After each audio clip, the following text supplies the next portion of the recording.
Assalamualaikum warahmatullahi wabarakatuh. Waalaikumsalam warahmatullahi wabarakatuh. Alhamdulillah wassalatu wassalamu ala Rasulillah wa ala alihi wa sahbihi wa mawala wa ba'd. Gimana kabarnya Bapak Ibu jamaah umrah Salatur pagi ini? Alhamdulillah ya. Sudah mulai recovery lagi ya. Insyaallah. Saat ini kita di mana, Bu? Hah? Di Kota Madinah. Di Masjid Nabawi. Ini Masjid Nabawi, dan di belakang kita ini ada area yang saat ini sedang direnovasi. Namanya adalah Saqifah Bani Sa'idah. Ada di antara bapak-bapak atau ibu-ibu yang pernah mendengar kata Saqifah Bani Sa'idah?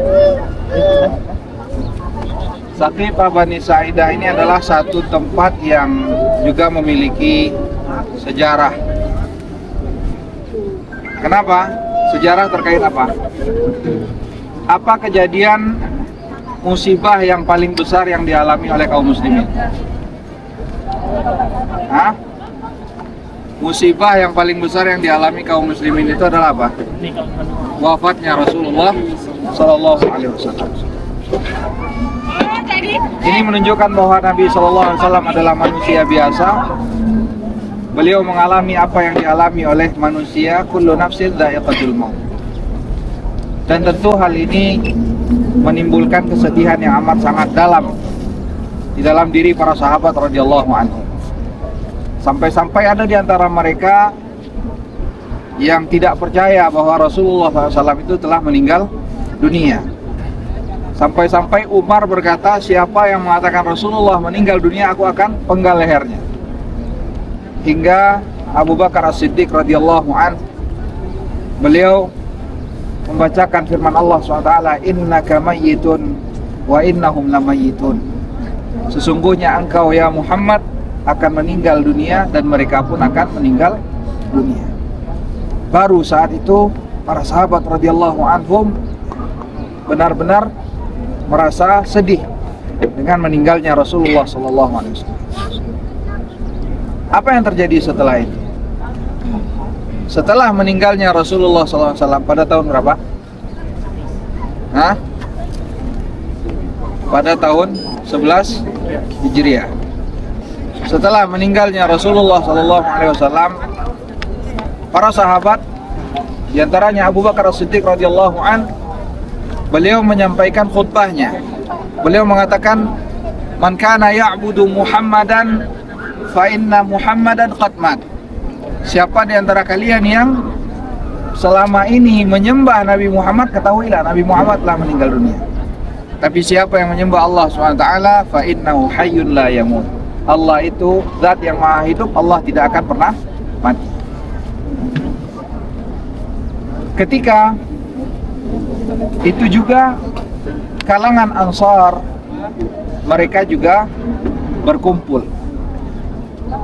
Dan berkumpulnya mereka adalah di tempat yang biasa dijadikan tempat berkumpul, atau kalau di tempat kita ada tempat musyawarah, kerapatan adat nagari.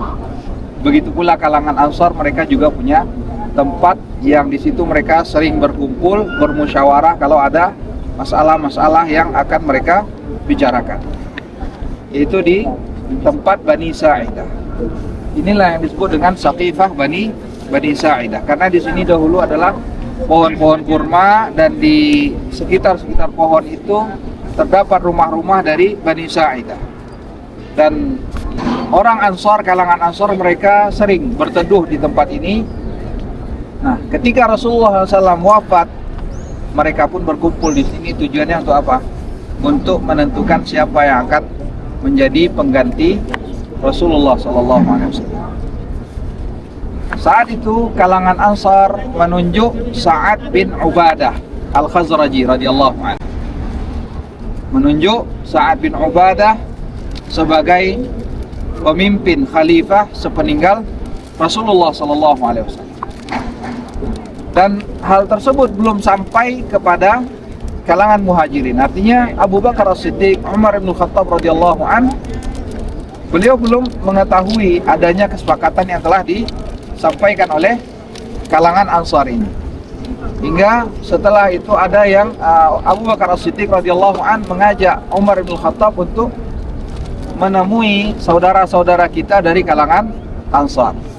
Di tengah perjalanan ada dua orang Ansar yang berjumpa dengan Abu Bakar As-Siddiq dan Umar bin Khattab radhiyallahu an mengatakan apa yang telah terjadi, bahwa kalangan Ansar telah sepakat untuk menunjuk Sa'ad bin Ubadah menjadi khalifah sepeninggalnya Rasulullah SAW.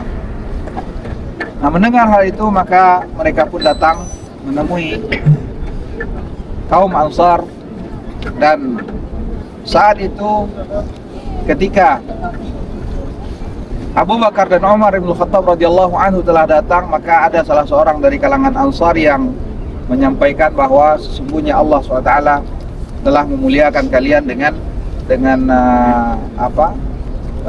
menjadi kalangan muhajirin dari suku Quraisy, dan biarlah untuk kepemimpinan setelah Rasulullah SAW ini adalah kami yang mengambilnya. Hingga akhirnya Umar bin Khattab radhiyallahu an ingin menyampaikan sesuatu, akan tetapi ditahan oleh Abu Bakar As-Siddiq radhiyallahu an, dan Abu Bakar As-Siddiq radhiyallahu an menyuruh Umar bin Khattab untuk menunggu hingga orang dari sahabat dari kalangan Ansar ini selesai menyampaikan apa yang ingin dia sampaikan. Setelah itu Abu Bakar As-Siddiq radhiyallahu an mengatakan bahwa bukankah dan beliau Abu Bakar As-Siddiq radhiyallahu an mengatakan bahwa sesungguhnya aku menginginkan yang menjadi khalifah itu adalah dari suku Quraisy, dan beliau menunjuk dua orang diantaranya adalah Abu Ubaidah bin Jarrah radhiyallahu anhu. Dan mendengar hal tersebut dari kalangan Ansar ada juga yang mengatakan, biar dari kami ada satu pemimpin, dari kalian ada satu pemimpin. Hingga akhirnya ada yang mengatakan bahwa sesungguhnya bukankah Rasulullah SAW ketika beliau sakit, beliau memerintahkan Abu Bakar As-Siddiq radhiyallahu an untuk menjadi imam. Kemudian dia bertanya kepada kalangan Ansar, adakah di antara kalian yang mau mendahului Abu Bakar As-Siddiq radhiyallahu anhu menjadi khalifah? Saat itu semuanya diam, baru sadar tentang keutamaan dari siapa? Abu Bakar As-Siddiq radhiyallahu anhu, karena beliaulah yang ditunjuk oleh Rasulullah SAW sebagai imam ketika Rasulullah sakit, dan ini adalah merupakan isyarat dari Rasulullah SAW bahwa yang menjadi khalifah setelah beliau adalah siapa? Abu Bakar As-Siddiq radhiyallahu anhu. Dan di antara isyarat lainnya, seluruh pintu-pintu rumah sahabat yang menempel dengan Masjid Nabawi itu diperintahkan oleh Rasulullah untuk ditutup, kecuali siapa? Pintu Abu Bakar As-Siddiq radhiyallahu anhu. Dan begitu pula ketika ada seorang wanita tua yang bertanya, kalau sekiranya nanti engkau meninggal dunia, pada siapa aku akan bertanya? Diperintahkan untuk mendatangi siapa? Abu Bakar As-Siddiq radhiyallahu anhu. Ini semuanya adalah isyarat-isyarat yang menunjukkan bahwa Abu Bakar As-Siddiq radhiyallahu anhu lah yang akan menjadi khalifah setelah meninggalnya Rasulullah SAW. Maka mendengar perkataan tersebut semuanya diam, hingga akhirnya Umar bin Khattab radhiyallahu anhu pun mengambil tangan Abu Bakar As-Siddiq radhiyallahu an, dan beliau mengatakan, aku akan membaiat engkau. Dan kemudian setelah itu para sahabat lainnya pun turut membaiat Abu Bakar As-Siddiq radhiyallahu anhu. Jadi kisah dari Saqifah Bani Sa'idah ini adalah apa? Tempat di mana dibaiatnya Abu Bakar As-Siddiq radhiyallahu anhu menjadi khalifah. Ini dahulu adalah kebun-kebun kurma, belum seperti saat ini. Nah, Bapak Ibu sekalian, insyaallah setelah dari Saqifah Bani Sa'idah ini kita akan menuju ke masjid. Bapak Ibu lihat yang di depan sana, yang paling ujung, bukan masjid yang ujung, tapi yang ujung itu disebut dengan Masjid Gumamah. Untuk mengetahui apa itu Masjid Gumamah, bagaimana kisahnya, kita insyaallah pergi ke Masjid Gumamah. Baik, ayo Bapak Ibu sekalian.